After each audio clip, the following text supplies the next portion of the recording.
So dear students, आज की इस वीडियो में हम बात करेंगे कि जवाहर नवोदय विद्यालय एंट्रेंस एग्जाम में जो OMR सीट आपको मिलती है, जहां पर बच्चे को उत्तर भरने होते हैं, उसमें क्या क्या गलतियां होती हैं, किन गलतियों से बच्चा जो है सेलेक्ट नहीं हो पाता, बच्चे को बिल्कुल फेल मान लिया जाता है। और उसी के साथ हम बात करेंगे इस OMR सीट को सही किस प्रकार से हम लोग फिल कर सकते हैं, यानी कि बच्चे को किन किन बातों का ख्याल रखना है, किस प्रकार से इस सीट को भर के जो एग्जामिनर होगा उसको हैंड ओवर करना है। इस OMR सीट में 2 पेज होंगे, एक होगा पेज 1, एक होगा पेज 2। अब इन दोनों पेजेस को कैसे भरना है, प्लस इस OMR सीट के अंदर कौन सा पेन इस्तेमाल करना है, वो भी मैं आपको जो है इस वीडियो में बताऊंगा।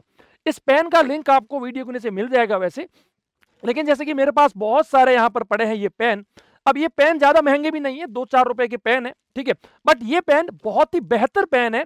इन पेन से अगर हम ये सीट भरते हैं तो सीट फटेगी नहीं और हमें सीट को फाड़ना भी नहीं है। ये चीज का हमें ख्याल रखना है, ठीक है। सबसे पहला हमें ख्याल यहाँ पर ये रखना है कि ये जो OMR सीट होगी, इस OMR सीट को कहीं से भी थोड़ा सा इसका एक छोटा सा कॉर्नर भी, इतना सा भी अगर फाड़ दिया तो भी फेल होने के पूरे चांसेस है, यहाँ पर बच्चा फेल हो सकता है।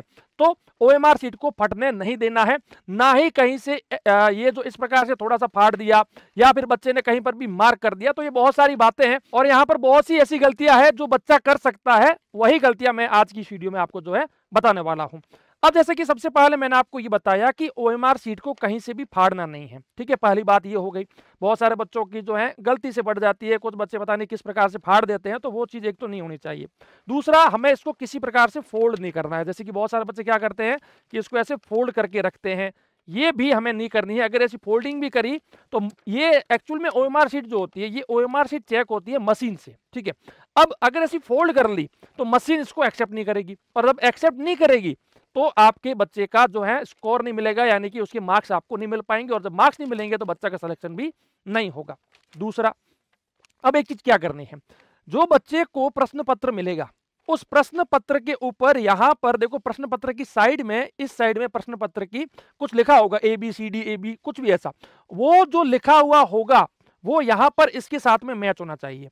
तो सबसे पहला काम है इस चीज को मैच करके देखें। प्लस वो जो बच्चे को प्रश्न पत्र मिलेगा उसके यहां पर एक है ना, एक संख्या लिखी हुई होगी 6 अंकों की, 7 अंकों की, उस संख्या को इसके साथ में मैच करा के देखना है बच्चे को। अगर मैच नहीं कर रहा है तो इंस्टेंट जो एग्जामिनर होगा उसको बताना है कि सर मेरा ये मैच नहीं कर रहा है, प्लीज मुझे चेंज करके दीजिए।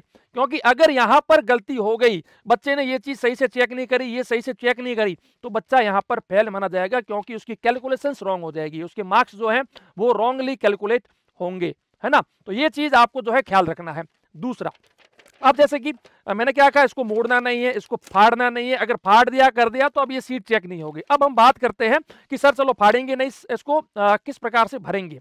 दूसरा, कहीं पर भी इस OMR सीट में फालतू का कहीं पर भी मार्किंग नहीं करना है। जैसे कि बच्चे ने कहीं पर यहां पर ऐसे मार्किंग किया है ना, यहाँ पर मान लीजिए जैसे कि एक है ना, यहाँ पर ये देखो हो रखा है पेन से मार्किंग, तो ऐसी मार्किंग के कारण क्या है ना कि जो मशीन होगी वो मशीन कंफ्यूज होगी, वो मशीन आपके बच्चे की OMR सीट को सही से चेक ही नहीं कर पाएगी। तो ये कहीं से भी कहीं पर भी छोटी बड़ी ऐसी गलतियां, बिल्कुल ऐसे पेन से मार्किंग इस पेज के कहीं पर भी किसी भी भाग के ऊपर हमें नहीं करना है, ना तो सेकंड पेज पे ना फर्स्ट पेज पे, कहीं पर भी थोड़ा सा भी अगर बच्चे ने मार्किंग किया है तो वो भी कहीं ना कहीं फेल होने के चांसेस बढ़ाएगा, ठीक है। अब देखो, 2 ऑप्शन मैंने आपको बताया कि जहां पर गलतियां हो सकती है। अब ये बिल्कुल फ्रेश एक सीट है मेरे पास, ठीक है। अब इस फ्रेश सीट का सबसे पहला पेज में आपको जो है फिल करके दिखाता हूं। देखिए, सबसे पहले पेज में हमारे पास सबसे पहले पूछता है बच्चे का रोल नंबर। अब इस बॉक्स जो बने हैं, इस बॉक्स से बाहर हमें नहीं जाना है, बॉक्स से बाहर हमें नहीं जाना है। तो हम सबसे पहले जैसे कि बॉक्स के अंदर आते हैं, हमने लिखा 6 5 4 3 2 1 0। ये एक बच्चे का मान लीजिए रोल नंबर है। तो एक चीज हमेशा ध्यान रखना, जो बच्चा यहां पर जो भी बॉल पेन यूज कर रहा है, वो बॉल पेन की नोक जो होगी, ये नोक हमेशा थोड़ी सी मोटी होनी चाहिए, ज्यादा पतली नहीं होनी चाहिए। पतली हुई तो ये जैसे ही बच्चा लिखेगा वो इस सीट को फाड़ देगा। हालांकि ये सीट का, ये जो भी सीट आती है ये थोड़ी सी अच्छी आती है, हाई क्वालिटी की होती है, तो मोस्टली ये पेज जो है ना फटने के चांसेस नहीं होते। लेकिन अगर आप सोचते हो कि मैं 50 रुपए का यूज कर रहा हूं पेन, 100 रुपए का, देखो पेन कितने रुपए का यूज कर रहे हो उससे कोई फर्क नहीं पड़ता, पेन किस क्वालिटी का है उससे फर्क पड़ता है। अगर पेन की नोक अगर नुकीली हुई तो इस सीट को फाड़ देगी। तो सबसे पहला हमारा काम क्या था, रोल नंबर हमें भरना था। रोल नंबर हमने बहुत ही सही से भर दिया। रोल नंबर भर देने के बाद इस पहले पेज के ऊपर अब और कुछ भी पेंडिंग नहीं है। हो सकता है कि सीट के अंदर थोड़ा बहुत चेंजेस किया गया हो, कुछ अगर और चीज मांग ले तो वो भी बच्चे को यहाँ पर भर देनी है। ये चीजें भरने के बाद अब बच्चे को फोल्ड कर देना है, यानी कि सेकंड पेज के ऊपर पहुंच जाना है। सेकंड पेज के अंदर यहाँ पर बच्चे का फिर से रोल नंबर आएगा, यहाँ पर आएगा बच्चे का रोल नंबर। यहाँ पर जैसे कि बच्चा अपना जैसे ही रोल नंबर भरेगा तो रोल नंबर कैसे भरेगा, जैसे अभी इससे पहले हमने भरा था, बॉक्स से बाहर नहीं जाना है, बार बार उसके ऊपर घोटना नहीं है उसको बार बार यूं। जैसे कि बच्चे का रोल नंबर है 65401446, तो हमने बिल्कुल सही से बिना बॉक्स से बाहर आए इसको हमने भर दिया। बॉक्स से बाहर नहीं आए हम लोग, बिल्कुल बॉक्स में रहे। फिर अब ये क्या है, यहाँ पर ये है मेन बुकलेट नंबर। ये मेन बुकलेट नंबर क्या होगा, जो बच्चे को प्रश्न पत्र मिलेगा उसके अंदर जो 6-7 अंकों का कोड जो मैंने आपको बताया था, वो कोड ही यहाँ पर हमें भरना है बच्चे को। ठीक है, अब यहाँ पर जैसे क्या करना है, जैसे कि बुकलेट का कोड नंबर है 7689760, तो मैंने जैसा बुकलेट नंबर था वैसा वैसा मैंने यहाँ पर भर दिया। अब रोल नंबर में ऊपर 6 है, तो पहले कॉलम में हमें 6 के ऊपर आकर के भर देना है इसको आराम से। देखो ये ना तो गोले से बाहर जाना है हमें, है ना, इस प्रकार से मैंने भर दिया। फिर 5 है तो मैंने 5 के ऊपर गोला लगा दिया बिल्कुल आराम से। ठीक है, तो ये चीज उस समय पॉसिबल होगी जब आप ये वाला पेन यूज कर रहे हैं, क्योंकि ये इतना नुकीला नहीं है। वरना बच्चा क्या करता है, जैसे कि 4 है, इसको घोटेगा यानी पूरा इसको है ना फिल करने की कोशिश करेगा। जब फिल करने की कोशिश में क्या होगा, इसके छेद हो जाएगा, लेकिन यहाँ पर छेद नहीं हो रहा है। क्यों नहीं हो रहा है छेद, क्योंकि ये पेन अच्छा है। ठीक है, अब चलो देखो यहाँ पर जैसे कि 0 है तो 0 के ऊपर हमने भर दिया, है ना, ये 0 के ऊपर हमने गोला भर दिया। 1 है तो 1 के ऊपर गोला भर दिया। ठीक है, अब 4 है तो 4 के ऊपर भर दिया। अब 6 है तो 6 के ऊपर भर दिया। तो ये जिस प्रकार से हमारा ऊपर अगर 6 है तो 6 के ऊपर भरना। ये ना हो जाए कि यहाँ पर 6 है बच्चे ने यहाँ पर भर दिया, या फिर बच्चे ने पहले यहाँ पर भर दिया फिर कहा कि नहीं ये नहीं होगा, तो ये इस प्रकार की मार्किंग भी गलत होगी। अब बच्चे की सीट चेक भी नहीं होगी, ये चीज ध्यान रखना। ऐसी थोड़ी सी भी गलती होगी, सीट चेक नहीं होगी, बच्चा फेल मान लिया जाएगा। अब सेम चीज यहाँ पर है, 7 है तो हमें यहाँ पर 7 भर देना है, बिल्कुल सही से 7 जो है उसको भर देना है। 6 है तो 6 को हमें बिल्कुल सही से भर देना है, ना ज्यादा बाहर आना है ना इसको खाली छोड़ना है। ठीक है, तो ये भर दिया हमने। अब 8 है तो 8 को बिल्कुल आराम से हमने भर दिया। ये देखिए मैंने 8 को बिल्कुल सही से भर दिया। अब जैसे कि 9 है तो 9 को मैंने बिल्कुल सही से भर दिया।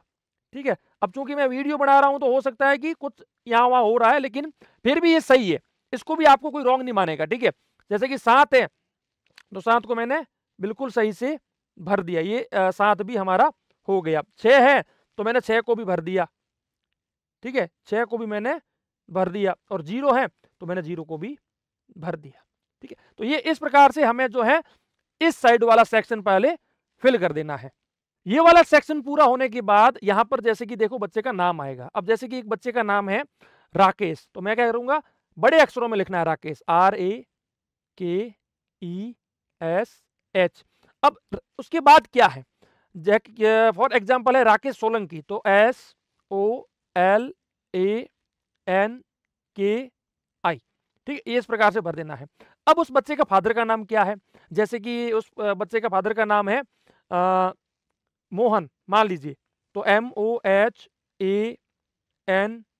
MOHAN Mohan SOLANKI। तो बिल्कुल आराम से, अगर बीच में स्पेस है तो स्पेस जो है हमें छोड़ना है। ठीक है, ये ना हो जाए कि आपका नाम आप वो स्मॉल में लिख रहे हो, ऐसा नहीं करना। वैसे हालांकि इसके कारण कुछ इतनी ज्यादा बड़ी दिक्कत नहीं आती है, फिर भी नाम और ये जो है फादर नेम बिल्कुल सही से भर देना है। अब यहाँ पर कुछ आएंगे स्टेट कोड वगैरह, ये आएंगे, ये स्टेट कोड वगैरह आपको वहां पर जो मास्टर होंगे वो लोग आपको जो है बता देंगे। अब जैसे कि आपका स्टेट कोड है 12, तो आपको यहाँ लिखना है 12। फिर एक और कोड है तो वो मान लीजिए 06 है तो 06 है, फिर मान लीजिए 01 है, फिर मान लीजिए 05 है, जो भी कोड होगा वो आपको अपना भर देना है। अब जैसे ऊपर 1 है तो हमें यहाँ पर 1 भर देना है। ये ना हो जाए कि आपने पहले 1 भरा, उसके बाद आपने यहाँ पर ये भर दिया 5, अब यहाँ पर हो गया गलत। क्यों हो गया गलत, क्योंकि एक यहाँ पर जो दिया है कॉलम, इस एक कॉलम में एक ही डॉट हमें भरना था, सारे डॉट हम नहीं भर सकते थे, तो इस कारण से ये भी आपका रॉन्ग माना जाएगा। तो ये गलती हमें नहीं करनी है। जैसे कि यहाँ पर 2 है तो हमें 2 भरना था, 0 है तो हमें 0 भरना था, 6 है तो हमारा 6 भरना था, है ना। और इससे बाहर भी नहीं जाना है। बहुत सारे लोग क्या कहते हैं 6 के चक्कर में ये पूरा का पूरा यूं ये कर दिया, तो ये भी गलत मान दिया जाएगा। कुछ लोग करते हैं ये छोटा सा यूं बस ये हो गया, ये भी गलत माना जाएगा। तो हमें पूरा सर्किल जो है, सर्किल से शुरू करना है और पूरा इसको फिल कर देना है जो भी है, ठीक है। अब देखिए यहां पर आते हैं, यहां पर है आपके पूरे जितने भी प्रश्न हैं उनके उत्तर, ठीक है। जैसे कि सबसे पहले प्रश्न का उत्तर है ए, तो मैंने ए के ऊपर आराम से पहले इसको सर्किल को पूरा कंप्लीट किया, फिर इसको फिल कर दिया। मान लीजिए दूसरे का है डी, तो मैंने डी को फिल कर दिया। फिर मान लीजिए है बी, तो मैंने बी को फिल कर दिया, है ना। अब ये नहीं करना है कि यहां पर ये ए सही है, यहां पर सी सही है, यहां पर ए सही है, बी सही है, ये रॉन्ग है, ये रॉन्ग एक्टिविटी है, ये आपका चेक नहीं होगा। क्यों? क्योंकि इस प्रकार से हमें मार्क नहीं करना। और जो है बहुत सारे बच्चे करते हैं, पहले भर देते हैं ए, फिर कहते हैं नहीं नहीं नहीं ए नहीं है, अपना उत्तर सी है। ये भी नहीं होगा, इसमें भी आपका रॉन्ग माना जाएगा, ना ये चेक होगा ना ये चेक होगा। अब यहाँ पर कुछ भी चेक नहीं होगा, ठीक है। तो ये गलती हमें नहीं करनी है। और इसके बाद के बच्चे क्या करते हैं कि सिर्फ ये सी को इस प्रकार से फिल किया, हो गया काम। नहीं, इस सी का ये बाहर वाला सर्किल हमें पूरा भरना है, ये इस प्रकार से, तो ही ये मान्य होगा। दूसरा, बहुत सारे बच्चे यहाँ पर कर देते हैं कि चलो मुझे थोड़ी बहुत कैलकुलेशन करनी है, तो ये कैलकुलेशन यहाँ पर ओएमआर शीट के ऊपर तो बिल्कुल मत कर देना। कोई भी मैथमेटिकल कैलकुलेशन हो गई, ऑप्शंस हो गए, इसको फोल्ड, बहुत सारे बच्चे फोल्ड कर देते हैं यूं, ये लो सर, ये फोल्डिंग भी गलत है, ठीक है। नीचे नीचे होंगे बच्चे के साइन, तो साइन के टाइम में भी ध्यान रखना है, आराम से जो भी साइन थे वो साइन आपके हो गए, बात खत्म, ठीक है। बाहर नहीं जाना है, साइन इस बॉक्स में ही करने हैं, आराम से जो साइन आपके हैं वैसे साइन आपने यहाँ पर आपके हो गए, ठीक है। तो ये एक छोटी सी बहुत विशेष जानकारी है वैसे ये, क्योंकि अगर ये सीट फटी कहीं से भी, मान लीजिए ये इस प्रकार से पेन वैन से ये फट गई, अब ये सीट चेक नहीं होगी। दूसरा, इस प्रकार से अगर कहीं से भी मान लो कोई खींचते करते कुछ फट गई तो भी चेक नहीं होगी, फोल्ड कर दी तो भी चेक नहीं होगी, मार्किंग अगर रॉन्ग हो गई तो भी चेक नहीं होगी। और दूसरा, स्याही वाला पेन तो बिल्कुल यूज मत करना। और एक और चीज विशेष जानकारी क्या है, पानी की बोतल अगर आप साथ लेके जा रहे हैं, वैसे तो साथ लेके मत जाना, अगर जा रहे हैं तो पानी की बोतल में ध्यान रखना इस ओएमआर शीट आपके पास पड़ी है और उस ओएमआर शीट पास पड़े हुए पानी नहीं पीना है, क्योंकि पानी की बूंदे अगर इसके ऊपर गिर गई तो ये स्याही फैल सकती है, स्याही फैल गई तो भी चेक नहीं होगी। तो ये बहुत ही विशेष जानकारी है कि ओएमआर शीट को सेफ रखना है। जब तक एग्जाम पूरा खत्म नहीं हो जाए, ये ओएमआर शीट सेफली आपने, आपके जो भी मास्टर वहां पर होंगे उनको हैंडओवर नहीं कर दी, तब तक इसका आपको ख्याल रखना है। अगर थोड़ा सा भी पानी गिरा, फट गई, स्याही फैल गई, या फिर मान लीजिए कि आपने यहाँ वहां खींचते करते कोई अगर यहाँ से फट गई। दूसरा, बहुत सारे बच्चे यहाँ पर गलती क्या करते हैं, जहां पर आपका एग्जाम होगा, जहां पर आपका एग्जाम होगा और इसके नीचे आप कुछ भी रखते हैं, है ना, कुछ भी रखते हैं, तो वहां पर ध्यान रखना नीचे एकदम साफ चीज होनी चाहिए। थोड़ा बहुत नीचे अगर मान लीजिए पहले से कुछ ऐसा है ना, फटा टूटी चीज है, अगर आपने लिखा और ये पेन अगर वहां पर हो गया दिक्कत, तो भी ये ओएमआर शीट फट सकती है। तो इस ओएमआर शीट के नीचे वाला जो सरफेस होगा वो बिल्कुल साफ सुथरा होना चाहिए, जैसा कि यहाँ पर है बेटा आपके सामने, ऐसा सरफेस होना चाहिए, उसके ऊपर रखकर ही हमें इसको भरना है। अगर थोड़ा सा कहीं पर अगर खाली सरफेस रह गया, फॉर एग्जाम्पल मान लीजिए मैं ये इसकी बात करता हूं, इस रिमोट के ऊपर मान लीजिए मैं बैठा हूं, अब मान लीजिए कोई ऐसी अगर है, अब वो सरफेस के अंदर बच्चा जैसे ये मार्किंग करेगा तो ये देखिए ये यहाँ पर जो है ना फट गई है, ठीक है। तो सरफेस हमेशा बिल्कुल साफ सुथरी होनी चाहिए, तो ही बच्चा इसको सही से भर पाएगा। ये विशेष जानकारी आपके लिए थी। वीडियो आपको कैसा लगा कमेंट में लिख के जरूर बताएं। वीडियो को लाइक करें, शेयर करें और यूट्यूब चैनल को सब्सक्राइब करना बिल्कुल भी ना भूलें। जय हिंद, जय भारत।